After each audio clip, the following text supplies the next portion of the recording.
Hi. Sorry, that was aggressive. Hi, I'm Matt, the Doctor-Not-A-Doctor-ologist here at Red Pepper. Are you a healthcare provider, a receiver, or a person who just likes health and technology? Well, welcome to a special healthcare edition of Do Not Touch on Tech, where we cover the latest in emerging medical technologies and the future.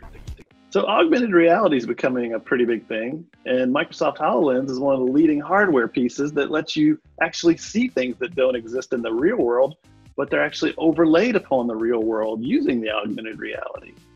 And if you were ever doing surgery and wanted a real-time view inside of somebody's body, like you had x-ray vision, you could use this technology to do just that. Oh, look, the heart's beating and the electricity is going through the body and the air is breathing. This person is doing well, except there is this Lego in their small intestine. That must be the problem. Let me surgery it out. And while these bulky headsets don't look quite becoming, the future is actually putting that into contact lenses, because Mojo contacts are actually putting all that augmented reality goodness right inside some contacts. Boop, boop. That was my heart still beating. Have you heard about the new HP Organjet 5000?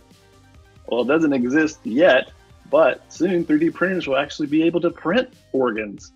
They found a way to actually print new livers from basically tiny little cells, and then they replicate them until they get bigger, and soon they just are able to transplant them right into your body. Probably get a new one every day if you wanted. Oh, that would be weird. So as if printing organs isn't cool enough, you can also print personalized vitamins and pills with these new 3D printers. It's going to be just like the Star Trek replicator, where you can just make anything out of thin air. So machine learning is becoming a huge deal, especially in the medical field, because the more data that's being captured every year, we're able to create more and more data set models that can predict things more accurately, like finding tumors in x-rays. The more data we get, the more accurate the system becomes. Or even being able to detect anomalies in people's coughs so that you can say, hey, that was a COVID-19 cough, not a cold cough. Uh-oh, that's a cough we might want to detect now. So if you've got your COVID-19 detector app running and you walk into McDonald's and somebody gives a big cough, you can just have a bubble inflate around you and boom, you're protected. Inflatomatic bubble face, 5,000. So right now, the way we have to interact with the internet is actually through our thumbs or through our typers, and that's pretty slow.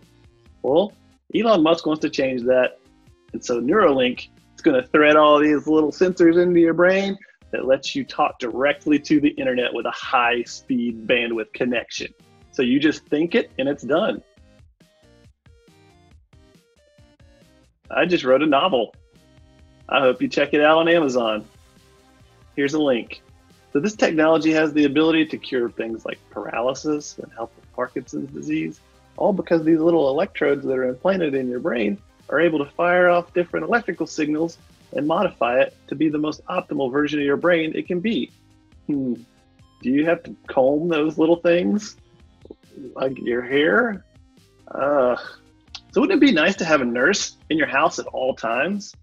Well, we have Alexa in our house at all times. So why couldn't she just be my nurse?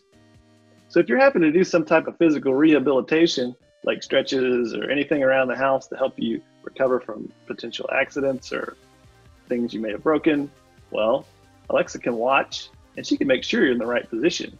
So based on machine learning using algorithms to figure out what position your body's in, are you like this? Are you bended over? Are you downward dog? Are you upward dog? Well, Alexa can tell you whether you are or whether you aren't and help coach you back into the right position. Or if you're eating one too many moon pies, she can also tell you that too, based on how many she's watching you eat, or how high your heart rate just jumped because it's midnight and you were hungry and that was the only thing you could find was a tiny banana moon pie that was left at your house from your mom, and there's 12 of them and they're gone.